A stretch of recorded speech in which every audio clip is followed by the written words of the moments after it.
Okay, so good afternoon and welcome to today's webinar, 2020 Nutrition Guidelines for Ontario Student Nutrition Programs, a closer look at the changes and what they mean for the upcoming school year. My name is Marissa Lestry and I'm a Program Assistant at Nutrition Connections, a center within the Ontario Public Health Association, and I will be moderating today's webinar.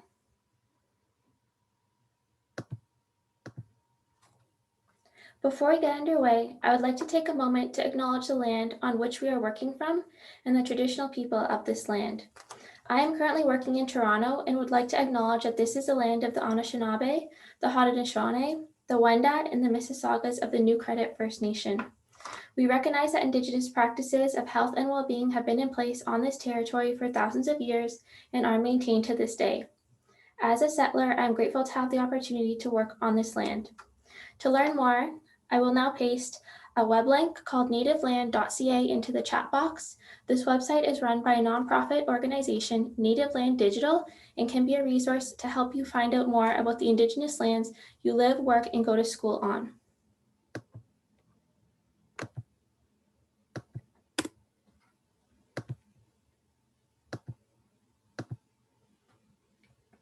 Nutrition Connections is pleased to host today's webinar on behalf of the Ministry of Children, Community and Social Services. For those who are not familiar with Nutrition Connections, our team works to provide services to health professionals, businesses, government and community organizations, educators, researchers, and others working in food and nutrition to help them learn, connect, and share information. Nutrition Connections is a key program of the Ontario Public Health Association, which is recognized as a charitable not-for-profit organization. As a registered charity, the proceeds from the sale of all our resources and services go towards work that promotes public education on nutrition and healthy eating. At this time, I would like to go through a few housekeeping items. So you may notice that there are some different buttons on the bottom of your screen. We ask that if you have a technology-based question, please submit that inquiry through the chat box. And if you have a question for the presenters at any point in the presentation, please submit those questions through the Q&A box. Now, without further ado, I would like to introduce you to today's speaker, my colleague Sandy Maxwell, our Senior Nutrition Policy and Program Analyst at Nutrition Connections, and Kelly Ferguson, Registered Dietitian at Southwestern Public Health and member of the Ontario Dietitians in Public Health. Thank you, Marissa. We'd like to begin with a couple of quick polling questions so that we can know a bit more about who has joined today. So Marissa, if you could launch the poll. So yes, if you could please identify with which lead agency you are associated, and if you don't know which lead agency you would be associated with, please click Other.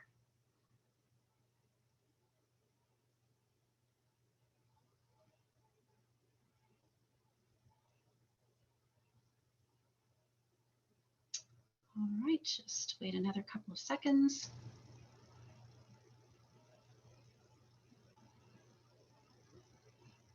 And I apologize, we don't have an other category. Okay, so that's wonderful. Thank you for that. So the largest group is from Southwest and Hamilton, Niagara area, but we have a really good representation across the province, so wonderful, thank you.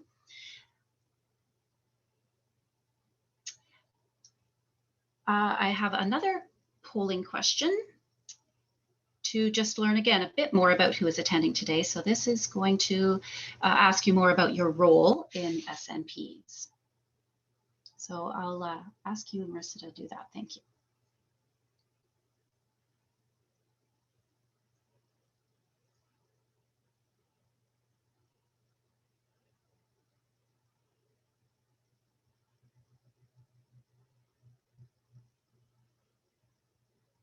All right, just wait another second or two.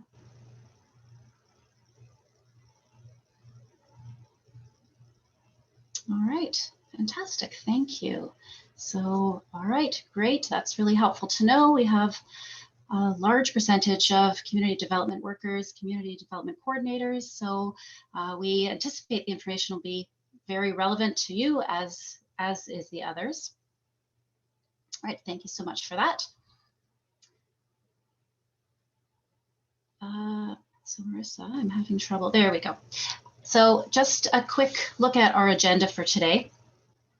We're going to touch on the reasons for the refreshment of the 2016 SNP nutrition guidelines.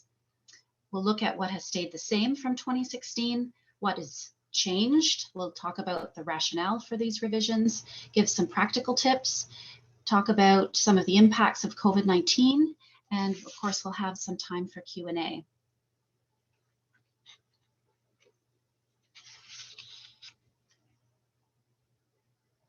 And Marissa, I'm going to have you change them. Yes, sorry, I'm not able to do that.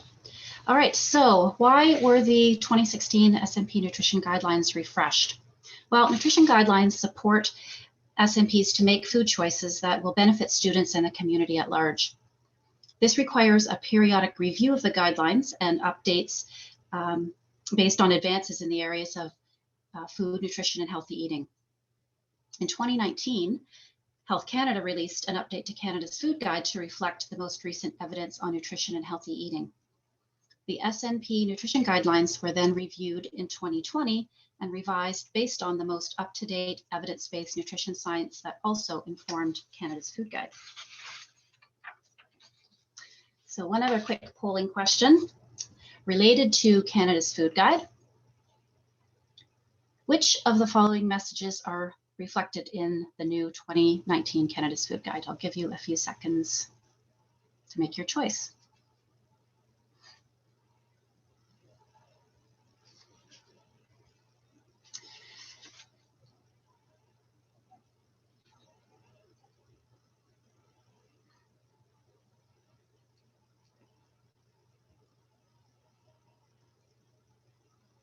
Okay, another couple of seconds.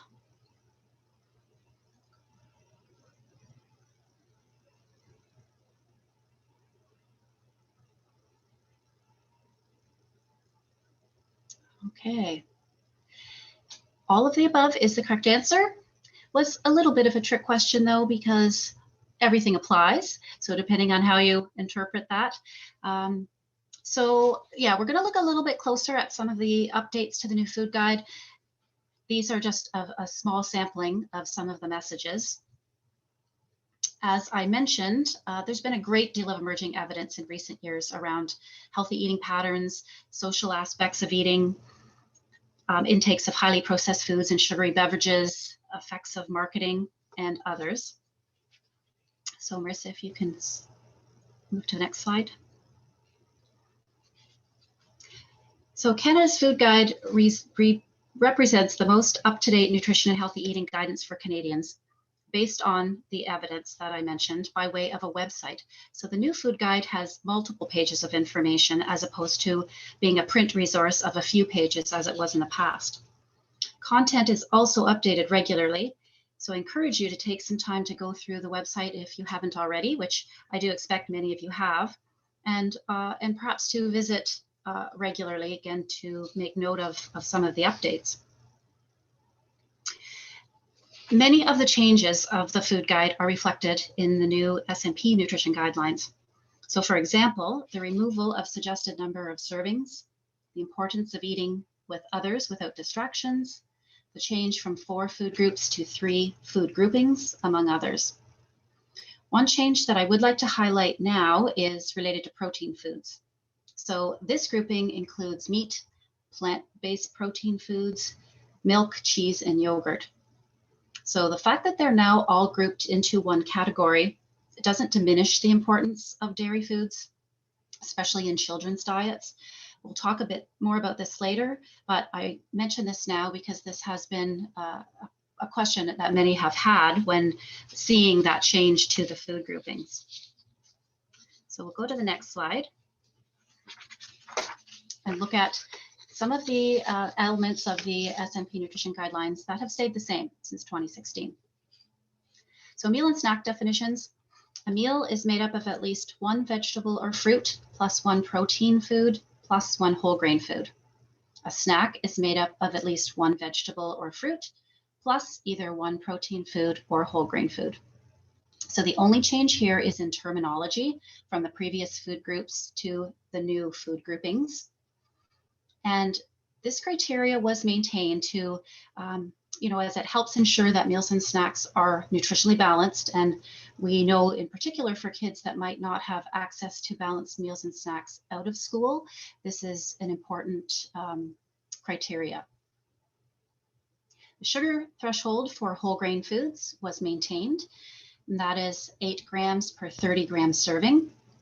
So recommendations to sugar related to sugar intake has not changed. It's still important to reduce the amount of added sugar in foods for all Canadians, including children and youth. The whole grain foods criteria has not changed. So whole grain or whole wheat is the first ingredient in the list of ingredients of of grain-based foods. This aligns with Canada's food guide and encourages higher fiber foods to be selected without the need for specific fiber criteria. And still to go to the previous slide, please. Thank you. Emphasis on vegetables and fruits. This message is consistent for all Canadians to aim for half of our plates to be vegetables and fruits. And also included in this message is the variety message. So, ensuring as much as possible to have a variety of vegetables and fruits helps children and youth consume the range of nutrients, vitamins, and minerals that are contained in those foods. As well, tasting and experiencing a variety of vegetables and fruits adds enjoyment to meals and snacks, but also increases the likelihood that children will consume these at home. Next slide, please. So all of these elements indicated on the slide here are sections of the nutrition guidelines, and they have all been reviewed from 2016 with some slight changes. So there's a lot of important information in each of these sections. We're not able to walk through all of these at this point, but I would like to highlight a couple for you. So the sample menus and the menu planning checklist, we feel these tools are really helpful. There's that, again, a menu planning checklist to ensure that all of the criteria for planning a menu are met. There are new grab and go ideas with foods from each of the 3 food groupings, 2 to 3 weeks of sample menus for breakfast, snack and lunch programs. And again, they're time saving, ready to go, and we really do recommend taking advantage of these. The other area is the minor ingredients. So now there is a suggested serving size for minor ingredients. There is quite a range depending on the ingredient. So for example, condiments and oils would have a smaller suggested serving than dips and sauces. So feel free to use the Q&A feature, the box here, if there are specific things you'd like to have answered today within this, these elements, again, that are only slightly changed. Next slide, please. So now I'd like to spend more time with the main changes. I'm going to list them here, and then Kelly's going to talk about them in more detail. So first is sodium. So that has changed from 140 milligrams per reference amount to less than or equal to 10% daily value per serving size. There's now a criteria for choosing lower fat dairy products. That's been added. There is now criteria for choosing choosing yogurts with less sugar. That is 11 grams per 100 gram serving size. Flavored milk and 100% fruit and vegetable juice is now moved to the do not serve category. Next slide, please. Minimally processed foods have a greater emphasis, so more whole foods, which would be in many cases vegetables and fruit.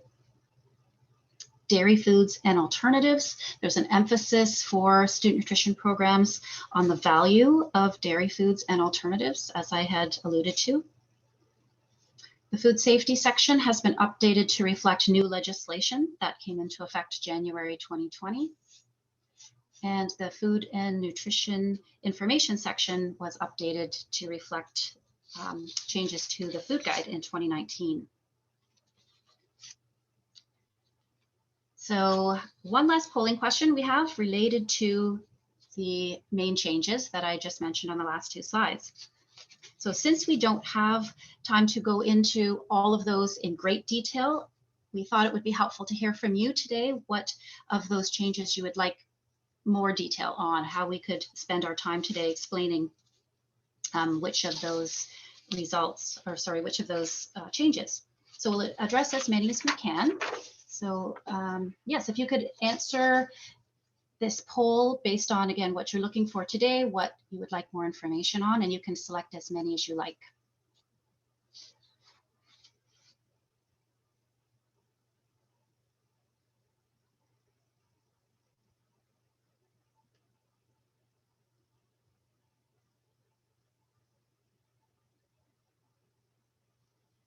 So we're about halfway there from all of our participants giving their input.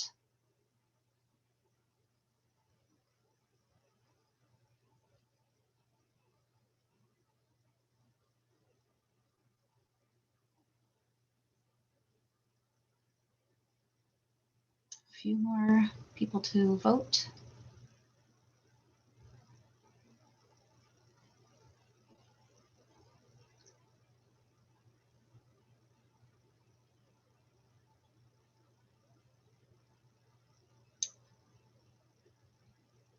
All right, maybe that's going to be it. Okay, thank you so much. That is quite helpful. I will now turn things over to Kelly, and she will explain these in some more detail. Great. Hi, everyone. So based on this poll, it looks like we'll maybe skip over the information on sodium and flavored milk. And then if there's questions about those topics specifically, we can address them later on, but we'll focus on the ones that everybody's interested in learning about. Marissa, if you could advance the slide, that would be great. Great. And the next one too, because we're going to skip over this, if that's okay. Great. So one of the major changes to the new nutrition guidelines was that there was criteria for choosing lower fat dairy products added. And this is a change from the 2016 guidelines where there was actually no criteria for the fat content of dairy products. So the new criteria are that milk should be skim 1% or 2% milk, that yogurt should have 2% or less milk fat, and that cheese should be 20% milk fat or less. So the rationale for these changes is to align with Canada's Food Guide, as well as the Canadian Pediatric Society and the American Academy of Pediatrics and other provincial nutrition standards. Health Canada's Pediatric Nutrition Guidelines from 2011 for children ages 2 to 6 recommend that children eat yogurt with 2% or less milk fat. So we find milk fat as percent MF on the front of most packaged yogurts or cheeses. And that cheese should have 20% milk fat or less. So you can see we've moved to align with that guidance. And also the child care guidelines published by Ontario Dietitians in Public Health in 2017 recommend lower fat milk, skim 1% or 2% milk, and lower fat yogurt for kids 2 and older. And I just wanted to mention that the guidelines for cheese to choose a cheese with 20% milk fat or less is qualified with the statement when possible. So it can be very difficult to find lower fat cheese. So it's a recommendation as much as possible to choose the lower fat option. And perhaps if you're choosing between different cheeses or different brands, the percent MF is something to look at and to see if you can pick one that has a lower percent milk fat, even if you're not able to get it down to the 20% level, because that can be difficult. Perfect. Okay, so next we'll chat about sugar in yogurt. So a sugar threshold for yogurt was added in the new nutrition guidelines. The criteria is that the yogurt have 11 grams of sugar or less per 100 grams serving. And the 2016 guidelines had no criteria for sugar in yogurt. So the reason for this change is to align with Health Canada's recommendation to reduce our intake of foods high in added sugar. And that's based on the World Health Organization's recommendation that 10% or less of our daily energy intake come from free sugar. So I'll just explain a little bit about what free sugar means. So free sugar includes sugar that's added to food and it also includes sugar found in honey, syrups, or in fruit juice. So we really want to keep our intake of those foods to 10% or less of our daily energy intake. So we felt that providing a sugar criteria for yogurt would help align with that recommendation. We also wanted to have consistency within the guidelines. So there is sugar criteria for grain products in the previous version of the guidelines. And this just makes it more consistent to make sure that whatever foods we're choosing, we are choosing a lower sugar option. Great, thanks. And if we'll skip through this one because there wasn't too much interest in this. Great, thank you. All right, so the new nutrition guidelines also have an increased emphasis on minimally processed foods versus more highly processed foods. So minimal processing means these are foods that have just been slightly altered to preserve them or for food safety reasons, but they haven't had a change to their nutritional value or maybe a little change to their nutritional value in that processing. So an example of this is pasteurization of milk, for example, or freezing fresh vegetables and fruit to preserve them. So those are all examples of minimally processed foods. The reason for us emphasizing minimally processed foods in these guidelines is to align with the Canada's Food Guide recommendation to limit highly processed foods. So fresh or minimally processed foods have generally less sugar, less saturated fat, less salt, so they're just better for our overall health. All right, so next I'll chat about dairy foods and alternatives. So the nutrition guidelines also emphasize the benefits of serving dairy foods and dairy alternatives daily in student nutrition programs. And as Sandy mentioned earlier, there is a common misconception that dairy foods and alternatives are no longer important foods to have because they don't have their own food group anymore. The milk and alternatives food group is no longer. But that's not in fact the case. So dairy foods have just been moved into the protein-rich food group, and they still are important foods to include. The vitamins and minerals that are provided by milk, yogurt, cheese, and fortified soy beverage are really important, particularly for children and youth in their growth and development. Fortified soy beverage is a suitable substitute for cow's milk because it's pretty similar in its nutritional profile. So it has similar amount of protein, calcium, and vitamin D to cow's milk. The other non-dairy beverages, so the risingly popular almond milk or rice milk, those milks don't have the same nutrition profile, so they're not recommended as substitutes for cow's milk or for a fortified soy beverage. So just to give an example, about a cup of cow's milk has 9 grams of protein, but if we were to look at almond milk or rice milk, for example, they have about 1 gram of protein per cup. So a big difference there, and that's why almond milk and rice milk and some of those other non-dairy milk alternatives are not found in the protein food group. I also wanted to note that children and youth are generally not meeting the calcium and vitamin D recommendations or their recommended dietary allowance, according to our most recent Canadian data. So this is the reason that we want to emphasize these foods. And we know that the daily requirements are most easily met for calcium and vitamin D when these foods are regularly consumed. Great. So I'll just chat a little bit about the information on new food safety regulations that's included in the new nutrition guidelines. So you may know that student nutrition programs are considered food premises and must comply with the Ontario Food Premise Regulation 493/17. In January of 2020, there were some changes to that regulation that affect student nutrition programs, particularly student nutrition programs that serve low-risk foods. So those are the ready-to-eat or prepackaged foods. Student nutrition programs that serve these low-risk foods do not need to have someone trained or certified in safe food handling on site. However, it is recommended that they follow the guidelines for safe food handling found within the nutrition guidelines on page 25 to 27. Student nutrition programs that serve any high-risk foods, so should have a safe food handler on site. They're required to have at least one person trained or certified in safe food handling, and that's just because those foods are more likely to cause foodborne illness. There might be more steps involved in preparing those foods, and which increases the chance of bacterial growth. So we want to make sure that we're handling food safely if we're preparing those higher risk foods. The person that's trained or certified in safe food handling is responsible for helping ensure that all program volunteers and other program staff are following safe food handling requirements and ensuring compliance with the Ontario Food Premise Regulation. And they should be in the building when food is served or prepared. So you can see that if student nutrition programs looking to add more variety to the type of food that they can serve would benefit from having a safe food handler on site to make sure that they can serve those more higher risk foods.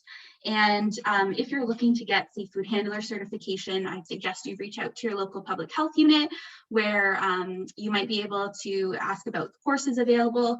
In COVID, many health units are not offering safe food handler training in person, but there is some online versions available for a cost of about $25 to $40. So that can be an option for volunteers looking to get their safe food handler certification. Great. So the food and nutrition information section of the nutrition guidelines was also updated to reflect the new Canada's food guide. So Sandy touched on some of the key points of the food guide earlier. Really, the recommendation is that we eat a variety of healthy foods each day, including vegetables and fruit, protein-rich foods, and whole grain foods.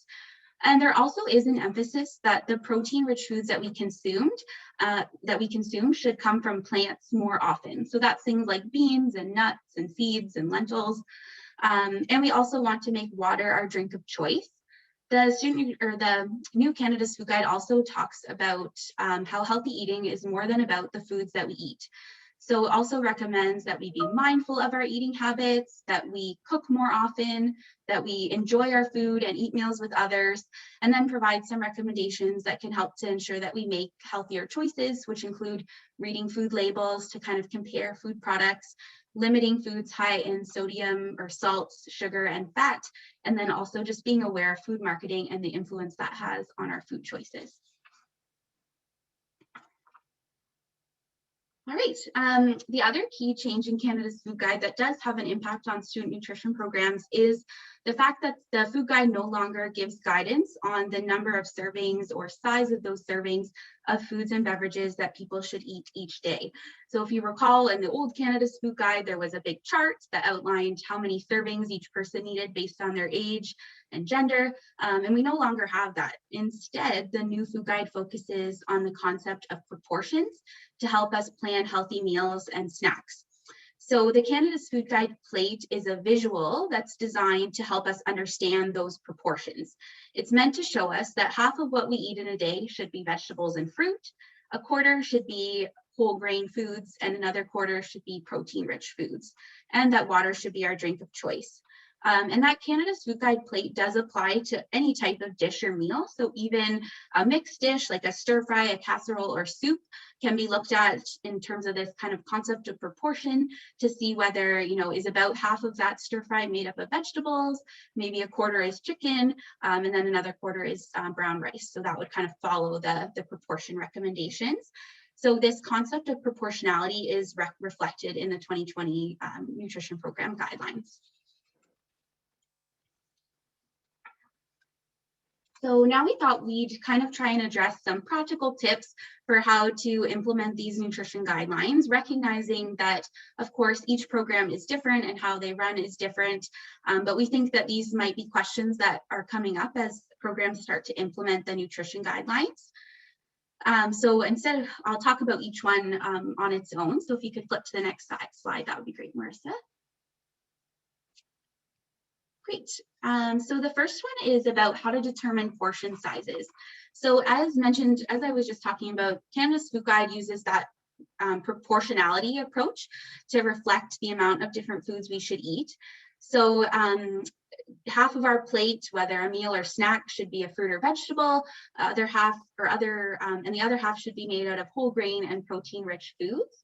So for student nutrition programs, meal programs should offer all three options, and a snack program would have a minimum of 2 of the 3 options. So always including a vegetable or fruit, and then offering either a whole grain food or a protein-rich food.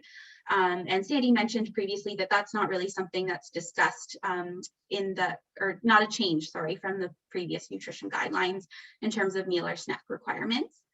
In terms of using portions to prepare or offer food, the best portions to serve are generally the ones that are consumed by the kids that are participating in the program. And many schools kind of have a good idea of what that looks like.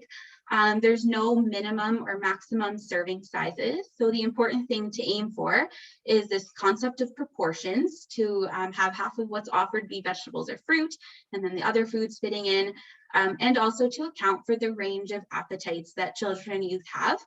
So of course, if there's a limited quantity of some sort of food that you're offering on any given day, it might be necessary to serve smaller portions. But the guidelines really talk about the importance of paying attention to and respecting kids' hunger and fullness cues. So we want to make sure that if a student is full, but they still have food left on their plate, that there is no pressure to eat more or to finish that. And on the other hand, if a food should never be withheld from a student because an adult thinks that they've had enough. So sometimes, you know, it might be tempting to make judgments about kids based perhaps on body size or appetite, things like that. But we shouldn't be doing that. And if kids are hungry, they should be allowed to have more food. So the next piece is about how often to serve dairy foods like milk, cheese, or yogurt. So there's actually no specific requirement on how often to serve those foods within the guidelines. But want to keep in mind that milk is an excellent source of calcium and vitamin D, and cheese and yogurt are great sources of calcium. And so, you know, these types of foods are generally well accepted. They're often inexpensive, and they are easy to serve. So they can be really great to incorporate fairly often into your menu. That said, that they do fit within that category of protein foods. So there is other protein options that you might want to consider mixing in with those dairy foods just to add more variety. So things like a hummus dip or hard-boiled egg, or maybe a bean salad of some sort to add more variety. All right, so we also wanted to talk about choosing new foods for the program. So I like to think about this in terms of kind of overall guidance. So if there's a new food that comes available that might not be specifically addressed in the nutrition guidelines, try and think about whether it fits within Canada's food guide. Is it a minimally processed food? And is this something that children and youth might not be getting enough of right now? When making decisions about new foods, it's also good to check in with your fellow student nutrition program, like other coordinators, your lead agency, or any dietitian associated with your lead agency. And if you're purchasing new menu items, those can be offered on central purchasing if you're using that type of thing as well. So kind of a group effort maybe to examine any new food option and see how it fits within the offerings of the program. For menu planning, there are many menu planning and purchasing tips within the guidelines that Sandy highlighted earlier. And there is also a handy menu planning checklist and some sample menus to help get the ideas rolling and give you some ideas how you might implement the guidelines. If you do need further support with menu planning, we suggest you reach out to a dietitian in your community if there is one involved, or there might be workshops available to kind of learn more about menu planning as well. With recipes, we often get the question about how to see if a recipe meets the nutrition criteria. So we suggest that if the recipe has a nutrition facts table, that you use that and the ingredient list to kind of see which category of the guidelines it falls into, serve or do not serve. If there is no nutrition facts table, you can use the ingredient list to do that and see what category it fits into. So for most recipes, like a soup or a smoothie or a casserole, the main ingredient should be part of the serve category of the nutrition guidelines. So an example is if you're making a muffin recipe, you would want that recipe to be made with the primary ingredient to be a whole grain, just like we would want a muffin that is store-bought to have whole grain as the first ingredient. You would also want that muffin to maybe be lower in sugar, or to cut back the sugar in the recipe to match the criteria for muffins that are store-bought to have 8 grams of sugar or less per 30 gram serving. If you still have questions, or if you're unsure about whether something can be served or not, you can reach out to a dietitian that might be affiliated with your community or lead agency, and they may propose modifications to a recipe as well to help reduce the sugar, for example, or make it more in compliance with the nutrition guidelines. Great. So we just wanted to chat also about the impact of COVID, because we would be remiss if we didn't address this today. Student nutrition programs have obviously been greatly impacted by COVID, and this has impacted the way foods are served, who is involved in serving them, all kinds of things. And we know that each community has kind of adapted differently. I would like to highlight that there actually has been some positives as well of the COVID restrictions. So one is the heightened attention to hand washing, for example. That's a great thing and something I'd like to see carried forward. But it also might be challenging for some programs to transition away from kind of relying on prepackaged foods, which has kind of emerged this year, especially. But we think that it's important, as restrictions loosen, that we kind of reduce our reliance on some of those packaged foods and get back to offering the minimally processed foods. So with this, I'd also like to highlight some supports available to help phase in the new nutrition guidelines. So you can reach out to your local public health unit, and there may be RD, like dietitian or public health inspector support available. There's also several links within the nutrition guidelines to helpful resources on the website brightbites.ca. So there's a Rise and Shine badge for student nutrition programs on Bright Bites, and within that you'll find resources including a book called Recipes for SNPs, which includes recipes that I checked and I believe do all meet the updated nutrition guidelines.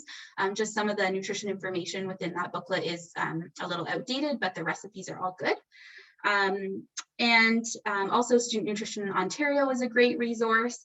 And wanted to also mention another resource that I think is helpful. It's called Nurturing Healthy Eaters in the Classroom, and it's available on the Ontario Dietitians in Public Health website.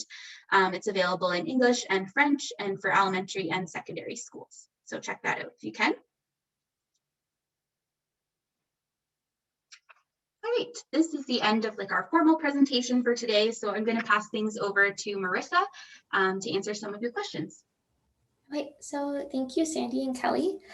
So now we're going to enter our question and answer portion. So we will begin with the questions that were posed during registration and then turn to the live Q&A box.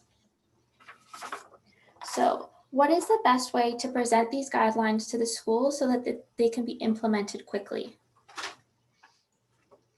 Great, I'll take that question. So with the guidelines, I just want to highlight that these guidelines are for student nutrition programs specifically, not for schools in general. A way to kind of implement them quickly could be to share the link to this webinar or to host your own virtual training session for program volunteers or coordinators at the school level. You can focus on the key changes within the nutrition guidelines. So if you look at slide 12 and 13 of today's presentation, those are the ones that outline kind of the big things that we talked about. You can also reach out to your local public health unit or public health inspector. You can use the sample menus that are found within the nutrition guidelines. And then another thing that can help with implementing the guidelines quickly is reviewing any bulk food purchasing products available in your region and making sure that they comply with the nutrition guidelines. So I know in my region, we kind of did a review and removed some products that didn't meet the guidelines, found some new ones to substitute, and that helps ensure that schools are purchasing the products that meet the guidelines. The next question we have is, when will the guidelines be formatted into a more attractive and user-friendly version? All right, I will take that one. So there are no plans to reformat the guidelines. And as indicated in the Student Nutrition Program guidelines, the nutrition guidelines are protected by Crown copyright. So if lead agencies would like to adapt the guidelines for their own use, meaning to format them in a different manner, they could contact, there's a government email which I can put in the chat, or actually we would probably want to include this in our follow-up email to all of you as well. And then more information is available in the program guidelines on how to go about doing that, what type of information is required, and yeah, and hopefully that's helpful to you. And yeah, let us know. We're going to give contact information, Kelly and I as well, if we haven't answered your questions to the level that you're looking for. Please let us know afterwards, and we can follow up. How has COVID-19 changed SNPs and the guidelines? Significantly. I'm also like the community development coordinator in Oxford County. So I've definitely seen firsthand the impact that COVID has had on student nutrition programs, how they prepare and serve food, their format, and who is involved. So a movement to more school staff being involved and less of a volunteer focus. Some schools have definitely had challenges implementing or providing nutritious food with the restrictions that are in place. But there are still quite a few prepackaged food items that do meet the new nutrition guidelines. And it is possible to implement them. In my community, we did this year move towards implementing the new guidelines, despite the COVID restrictions in place, and there is things available. The nutrition guidelines have not changed because of COVID. It's just how they're implemented that might change in some cases. And I anticipate that the guidelines can be implemented even with the COVID restrictions in place. And even though it can be challenging to implement the guidelines, I think it's important for us to take a step back and remember the purpose of the student nutrition program, which is to support learning and healthy development. And a big part of that is providing nutritious foods. So I don't want to lose the focus on nutrition being a priority, even when there's some other challenges related to COVID to work around. So since we moved the dairy category to protein, should we change the wording on our menu templates? Yes, so that's a great question. I would say yes, that it makes sense to adopt the terminology of the 2020 Student Nutrition Program Nutrition Guidelines, which reflects the 2019 Canada's Food Guide. So those categories would be vegetables and fruits, whole grain foods, and protein foods. I think there was a second question actually in the chat that related to that as well. So I hope that answers that question as well. So looking at a menu template and maybe the prior kind of category would have been milk or milk alternatives.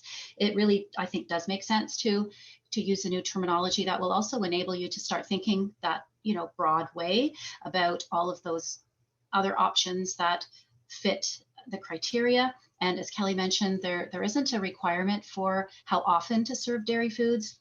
There's lots of advantages of serving dairy foods nutritionally for kids, but there's also lots of advantages of plant-based foods. So incorporating some of the, the lentils and the, chickpea hummus, that type of thing. So I would say that it would help in kind of understanding or communicating the new guidelines to use the new terminology. So yeah, basically, we're not suggesting to diminish the milk, but to be just more all-inclusive of all of the other foods. So another question is any special programs or services for the North do you recommend? Okay, so we're not really able to speak to the specifics around different regions and the programs that they're offering. So we're suggesting that the lead agency in those areas would be the best contact for any questions about what might be specific regionally. And outside of that, I think, again, the lead agency would direct you to the appropriate ministry rep, for example. But at this point, yeah, we're really looking at the guidelines as they apply to the province at large. So now we're going to jump back to another COVID-19 question, and it came in as, what are your suggestions for providing healthy COVID-19 friendly snacks for school-age children? So I can chat about that a little bit. So I know that the restrictions in place for schools are slightly different depending on the school board that you're affiliated with. But in general, I believe the criteria have been more individually packaged foods, and that there might be less capacity to prepare foods on site. So I just tried to think of some suggestions for each of the different kind of food groupings of Canada's Food Guide. So if you look at vegetables and fruit, oftentimes schools are okay with serving food that's packaged in natural packaging. So something like a banana or a clementine is still a great choice. Unsweetened applesauce is a good choice. It's available in many different flavors as well if you're looking to add some variety. Fruit cups are an option, and then some communities have had success with sourcing some individually portioned fruit or vegetable servings that you can add into your menu as well, which is a great option. Obviously comes at a higher cost, but some schools are able to have flexibility to offer those things as well. For whole grains, you can offer individual packages of whole grain crackers. There is even some little kind of lower sugar, lower fat cookies that meet the guidelines that are individually packaged. Melba toast can be found that way too. There is individual cereal bowls, and you can find some whole grain varieties as well. And then lower sugar granola bars that meet the criteria of the nutrition guidelines are an option too. For protein-rich foods, you can also do cheese strings or cheese portions, yogurt cups or tubes, white cartons or cartons of white milk. And then you can do individual hummus cups, hard-boiled eggs that are individually packaged, for example, or if you don't have an anaphylaxis policy at your school or restrictions, sorry, around peanuts, then you could serve individual portions of peanut butter as well for crackers, perhaps. So those are just some ideas to get you started in brainstorming. So we have another question, and it's, how would we be able to run food labs safely in high schools? All right, so that's another great question. However, since food labs aren't part of SNPs, it's something else we're really not able to comment on. We do suggest, though, that you connect with your public health unit and the public health inspectors. They certainly would be able to provide guidance around how to safely involve students with food preparation. Okay, and then we do have some questions in the chat.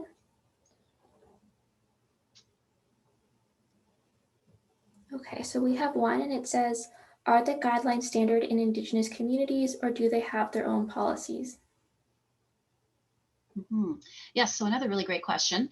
So there is a separate document for Indigenous communities that are on reserve.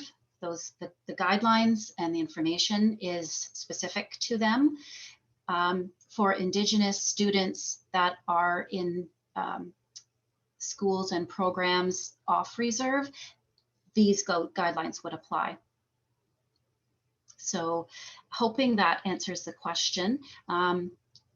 I think we could find that document and link it after the presentation, or not link it, but add it to the follow-up email to everyone for those that are interested in that. Okay.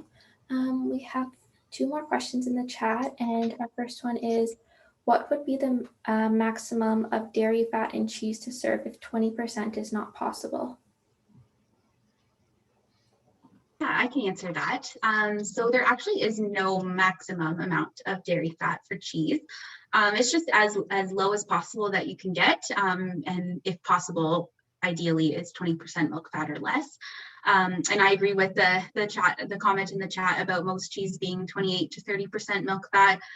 It might not be possible. It's something to look at when you're sourcing food. So if there's two different cheese suppliers, choose the one that's a lower percent milk fat, if possible, I think. Do you have anything to add to that, Sandy? No, I think that's great advice. I know in my area, only certain stores will carry the 20% milk fat cheese, not all of them. And again, for bulk ordering, that may not apply. But again, I think it's to get us thinking about attempting to source these lower fat cheeses. And there's quite a range, there's even higher than 35%. So, again, just looking at what's available and looking at the lower percentage, I think is a really good move that we can make. Okay, so we're just going to go into our last question for today's webinar, and that is, are yogurt tubes a do not serve? Oh, I didn't see that one.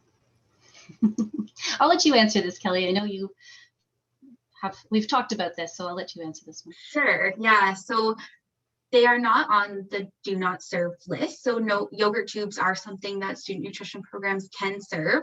That said, Sandy actually and I were chatting about this, and we kind of thought yogurt tubes can be like the fish sticks of fish. So I thought that was a good analogy, because they do tend to be a pretty high in sugar option for yogurt.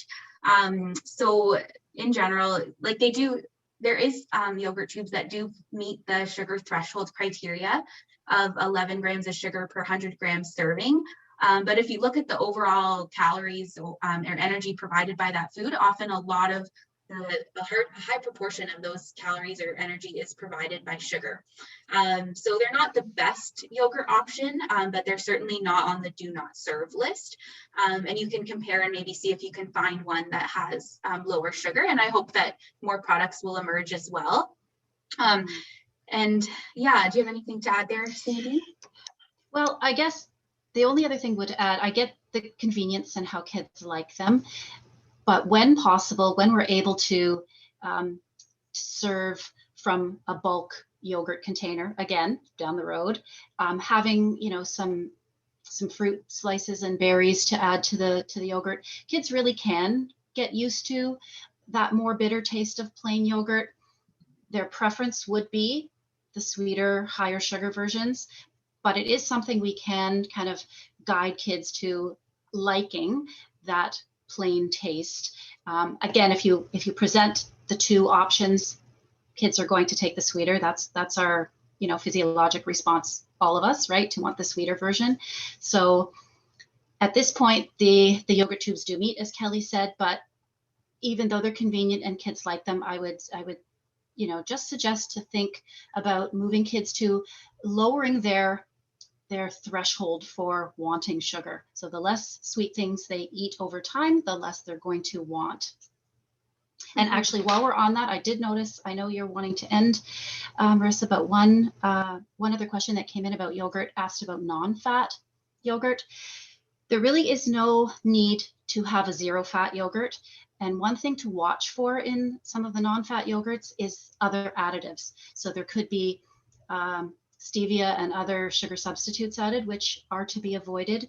So really no need to choose a non-fat yogurt. If you do find one, the ingredients are less, it's not full of additives, and it's a choice that works for your program, kids will like, etc., then I would say fine, but it's not necessarily the goal. The goal really is just 2% or less.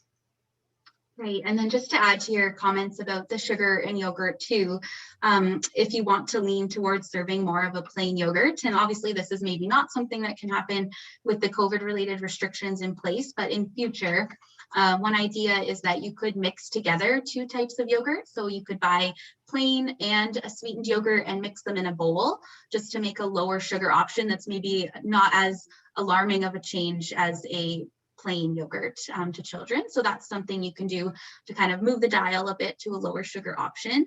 And also I've been encouraged lately to see that there is some yogurts on the market that are marketed as lower in sugar. So I think a few of the popular brands have started to do a 25% less sugar version, which is really great to see. So hopefully, over time we'll have yogurts that are, maybe still have some flavor, but are less sweet than the yogurts that have been on the market.